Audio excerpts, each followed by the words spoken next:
Désolé, vous n'avez pas de lien de parenté avec Stélina et malheureusement, vous n'avez aucun droit sur elle. Aucun droit sur elle, alors ça c'est injuste. Oh, à la mort de sa mère, c'est moi qui l'ai protégée, entourée. Je sais. Quand sous mes yeux horrifiés, sa maman a raté le trapèze, je me suis dit jamais je n'abandonnerai ma petite Stélina. Je lui ai juré que sa maman était au ciel et que de là, elle veillait sur elle. Et depuis, elle ne nous a jamais quittés. C'est notre petite. Je comprends. Et son père, alors? Stélina ne l'a pas connu. Sa maman n'a jamais voulu lui en parler, mais voyez-vous, monsieur le commissaire, j'aime Stélina comme ma propre fille. Mon pauvre monsieur, il va en falloir des formalités pour devenir le tuteur légal de Stélina. Et croyez-moi, ça ne va pas être une partie de plaisir, mais je vous soutiendrai.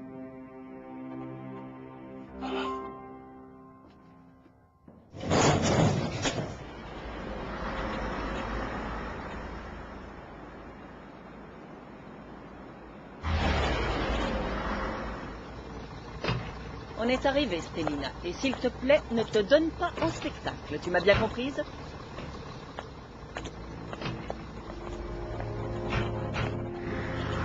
Tu la reconnais, cette valise? Eh bien, tu vois, j'ai toujours gardé un œil dessus. J'étais sûre que nos chemins se recroiseraient un jour ou l'autre.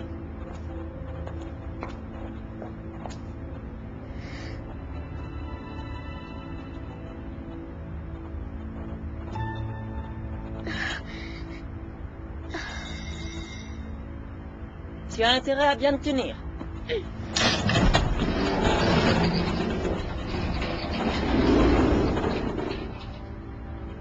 Bonsoir, Madame Ascoli. Je vais vous conduire au bureau de Monsieur le directeur. Il vous attend.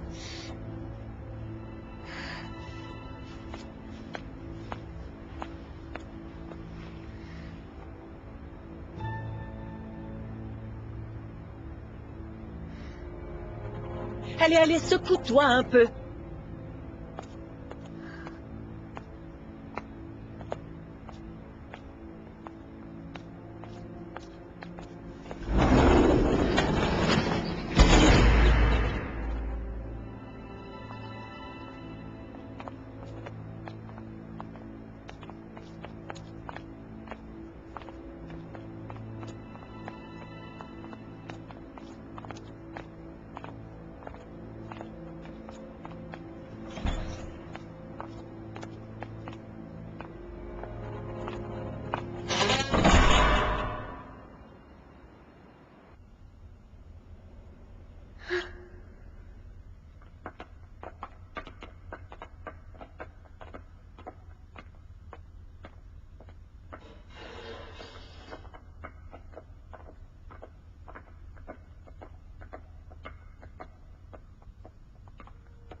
Vous êtes là, chère Madame Zanetti. Voici la nouvelle pensionnaire. Ah. Bonjour, mademoiselle. Comment vous appelez-vous? Stélina, monsieur. Stélina. Quel joli prénom. Que faisaient vos parents, dites-moi? Ma maman était acrobate. Ah oui, et que lui est-il arrivé? Elle est tombée pendant son numéro. Et votre père? Je ne sais pas, monsieur. Je n'ai jamais connu mon père. Désolé, Stélina. Les enfants qui n'ont pas de parents ne sont pas moins bien que les autres. Je sais de quoi je parle. Les petits orphelins sont souvent plus combatifs que les enfants qu'on a trop choyés.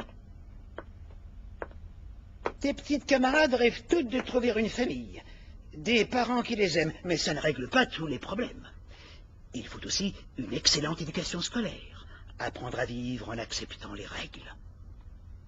C'est ça qui est important. Si vous voulez mon avis, un séjour dans une bonne pension forme le caractère de l'enfant. Et ainsi, il sera plus à même de se débrouiller dans la vie. Madame Zanetti, conduisez Stélina au réfectoire. Suis-moi, petite. D'accord. Alors, mademoiselle Stélina, on est prête à se sauver comme une petite voleuse? Tu ne me remercies pas de t'avoir placée dans ce superbe endroit? Beaucoup de filles t'envieraient, tu sais. On se fait la bise? Allez. Quelle ingrate! Heureusement que j'ai l'habitude. Comme vous pouvez le constater, monsieur le directeur, il faudra vous méfier. Cette petite est une sauvageonne. Je sais, elles le sont toutes quand elles arrivent. La vie les a déjà bien malmenées. Aussi faut-il s'armer de patience, chère Madame Ascoli. Nous sommes là pour les aider. Chacun ici fait tout son possible pour y arriver. Je vais vous jouer un de mes morceaux préférés.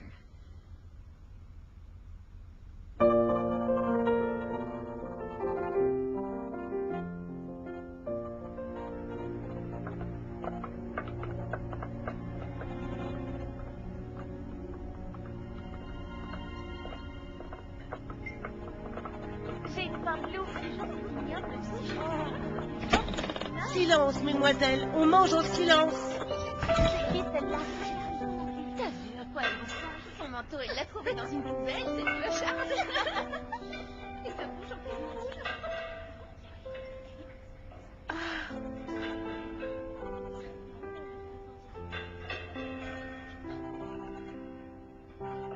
Teresa, tu veux bien faire de la place à la nouvelle?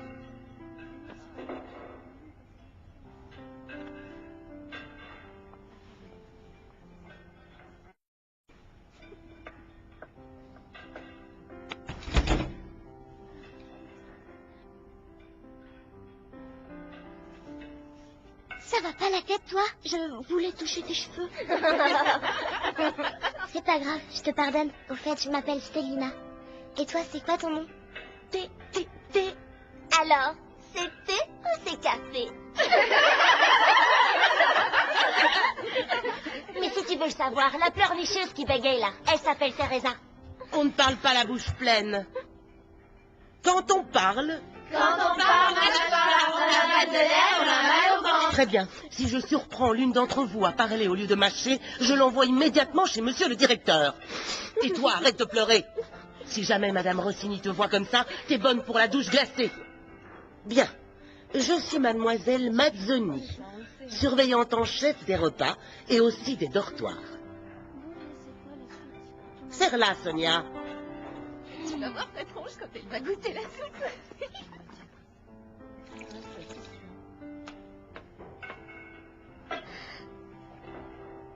Soupe de pommes de terre aux petits légumes.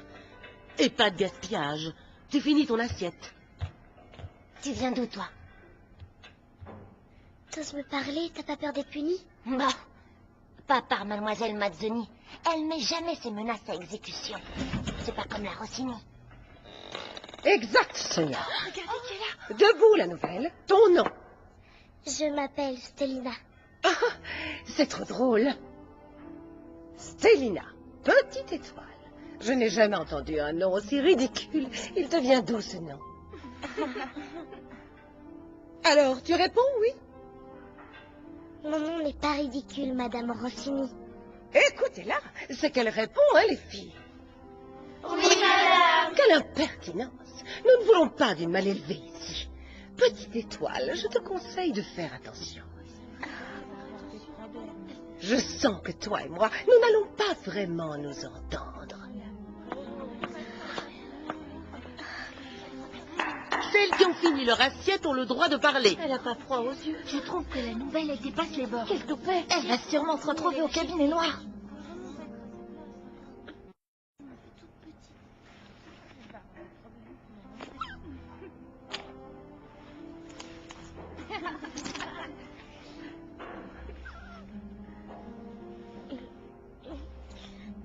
Oh, t'as vu, il a tout mangé. Eh ben, elle avait une de ses fans. Oui. Si tu ne manges pas, tu resteras une petite chose toute maigrichonne. Et arrête de pleurer, sinon aucune famille ne voudra de toi. Allez, fais un effort. Allez-y, les filles, il faut lui donner des forces à cette petite. Allez. Bravo, les grandes.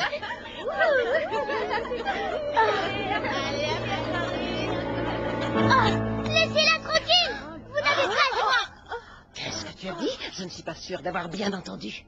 Je crois qu'elle n'a pas faim, Madame Rossini. On ne peut pas manger quand on n'a pas faim. Alors, qu'est-ce qui se passe? C'est la petite nouvelle. Elle est d'une insolence inacceptable. Qu'avez-vous fait? Monsieur, j'étais juste en train de dire que c'est pas bien de forcer Teresa à manger si elle a pas faim. C'est tout ce que je voulais dire, rien de plus. La faim, c'est sérieux. C'est un sujet qu'il ne faut pas traiter à la légère. Il y a tellement d'enfants qui ne mangent pas leur faim sur notre planète. Vous ne connaissez pas votre chance comparée à certains petits Africains. Nous sommes dans un pays riche et c'est une honte de gâcher la nourriture. Madame Rossini a raison. Il faut manger, mon enfant. Puisque vous vous en mêlez, c'est donc vous, mademoiselle Stélina, qui allez lui donner à manger. Vous passerez ensuite à l'économa retirer vos affaires, et on vous y remettra l'uniforme de la maison. Allez, mademoiselle, c'est l'heure de vous consacrer à vos jeux de société avant le coucher. Bonne soirée, madame Rossini. Et merci pour votre bon travail. Toi, ma petite, tu ne sais pas où tu viens de mettre les pieds. Je suis vraiment désolée. Pardon, Madame Rossini. C'est ça, continue à faire ta maligne. Eh ben, dis donc, premier jour, elle se fait déjà remarquer.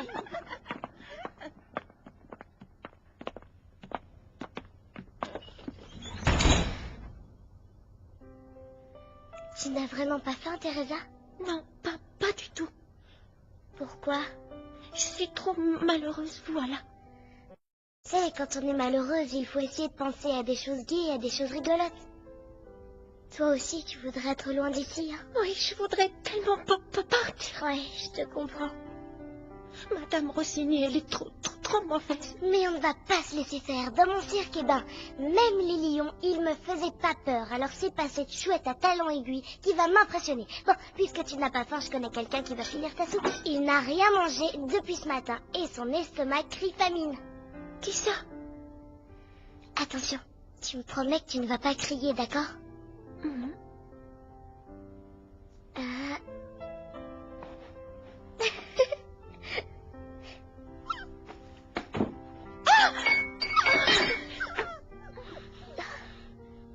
Tais-toi, t'avais promis de ne pas faire de bruit. C'est Pchit, mon furet, mon ange gardien. Allez, sors, elle a encore plus peur que toi. Allez, mon Pchit, régale-toi, mets-toi à la table. Ça a l'air de te plaire. Il y a aussi le nez de Teresa.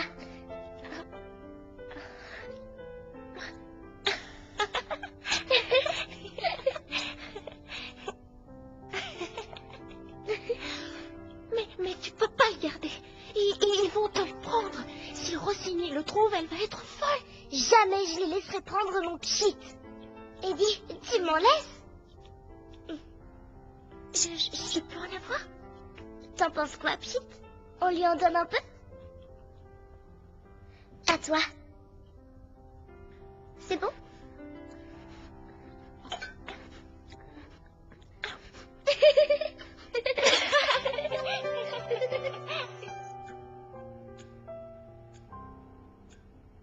Il est drôlement tard, mais au moins je n'ai pas attendu pour rien. Elle est sacrément jolie, mademoiselle.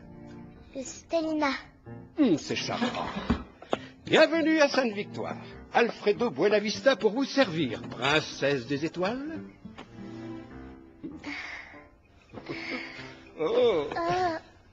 À vue de nez, je dirais taille 34. Alfredo a le compas dans l'œil.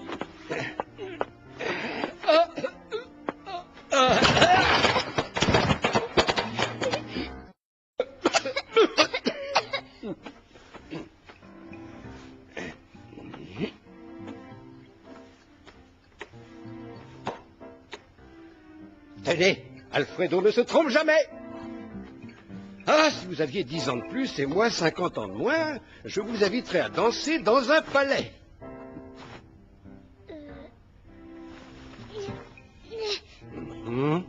Et maintenant, passons à la blouse d'écolière. Désolé, cette couleur est un peu passée, mais ce n'est pas moi qui fais les choix. Hélas, peut-être un peu juste. Passons à la jupe, taillée comme un sac de pommes de terre assorti à ce petit chemisier, comme en portait mon arrière-grand-mère au siècle dernier. Et le clou, un pullover en pur acrylique décoré d'un écusson aux armes de Sainte-Victoire. Une règle qui s'entrecroise avec un stylo pour vous donner le goût de l'étude. Ils ne se sont pas beaucoup tête.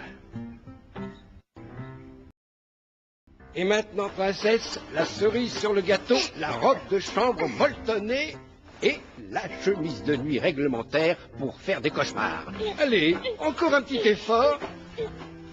Alors, on n'est pas bien traité à Sainte-Victoire? Le grand luxe, non? Excusez-moi, mais je ne pourrais pas avoir d'autres tailles. Comment ça, d'autres tailles? Je ne me trompe jamais.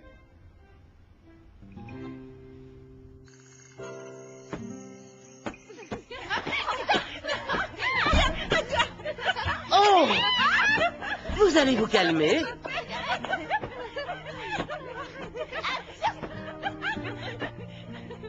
Vous voulez que j'appelle Madame Rossini et passer la nuit au cabinet noir? C'est ça que vous voulez?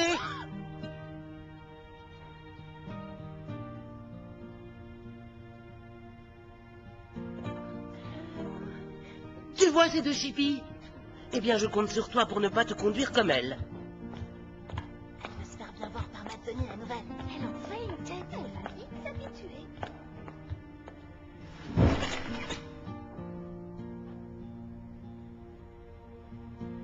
Tu vas glisser ta valise sous ton lit. Le petit placard sur ta gauche est pour toi. Celui de droite, il est à Albertina, ta voisine. Vu? Salut Albertina, moi je m'appelle Stélina.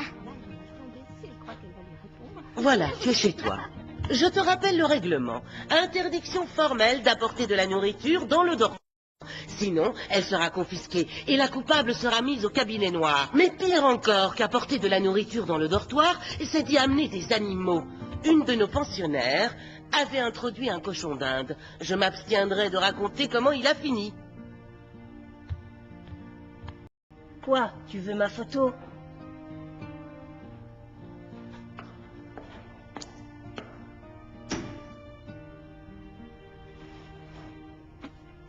Ça va être ta maison, Pchit. Désolée, mais ça ne rigole pas ici. N'aie pas peur, mon Pchit.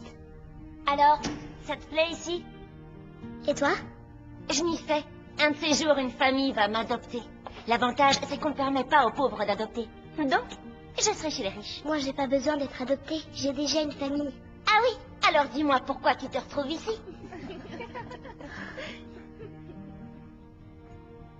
Allez, les filles, en chemise de nuit. La nouvelle et Sonia, c'est pas le grand amour. Ouais, j'ai vu ça. Bien, nous allons chanter quand revient la nuit. Seigneur, quand vient la nuit, j'écoute ta voix, j'écoute tes conseils, Seigneur, du haut du ciel. Je sais que sur nous tu veilles, Seigneur, du haut du ciel.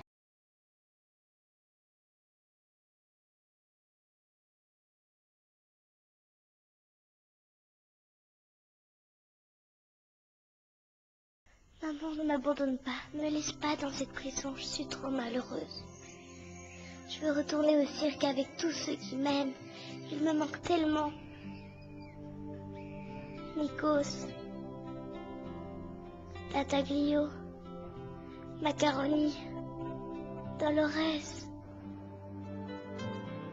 et ma douce Gala.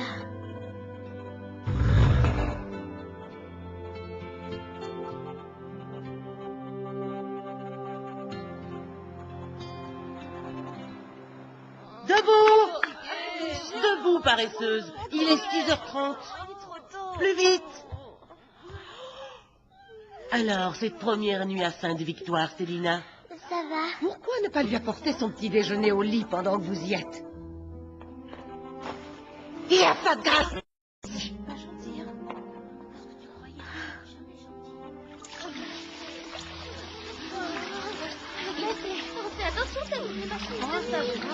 Dépêche-toi.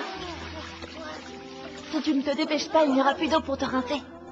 Ils économisent l'eau. T'as vu, ta nouvelle est pleine de savon.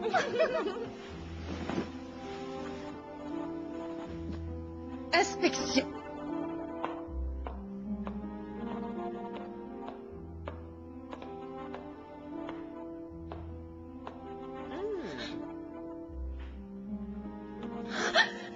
Tu ne te pire à 100 fois. Je boutonnerai soigneusement tous les matins le col de mon chemisier pour avoir l'air d'une écolière soignée.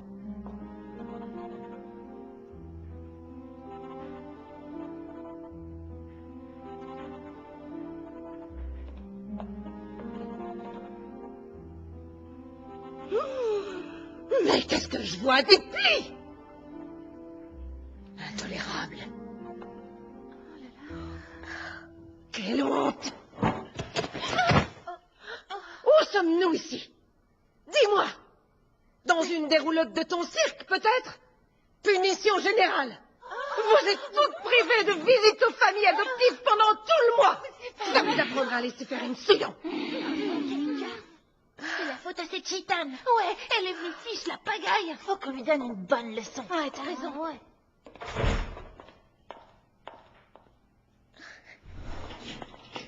Tout ça, c'est ta faute. Tu nous pourris la vie. À cause de toi, on rate l'occasion de trouver une famille. Tu vas arrêter de faire ton cirque avec la Rossini. Est-ce que tu piges? Sinon, on va te faire ta fête, la gitane. Laissez-la tranquille, c'est pas sa faute. C'est Rossini qui fait tout pour qu'on la déteste. Alors laissez-la.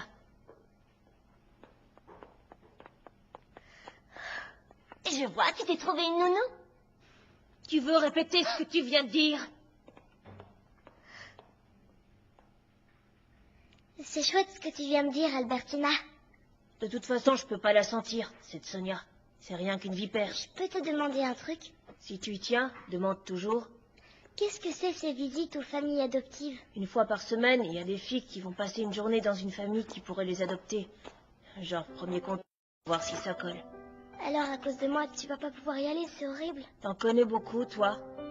Des gens qui acceptent d'adopter une fille couleur chocolat. C'est quoi cette histoire? T'as une famille?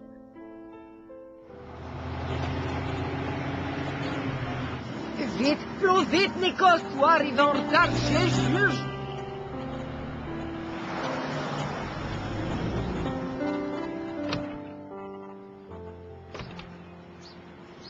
Bon, il faut y aller. Comment me trouvez-vous? C'est moi pas déjà marié 4 fois, moi t'ai posé tout de suite. Prêt pour le mariage? Je suis sûr qu'on va récupérer notre petite Stellina. Ils ne peuvent pas nous la prendre. Si jamais le juge dit non, Macaroni peut le faire changer d'avis.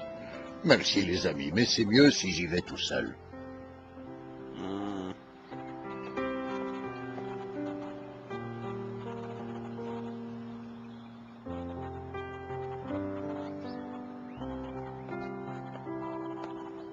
Nikos, nous tout cœur avec toi.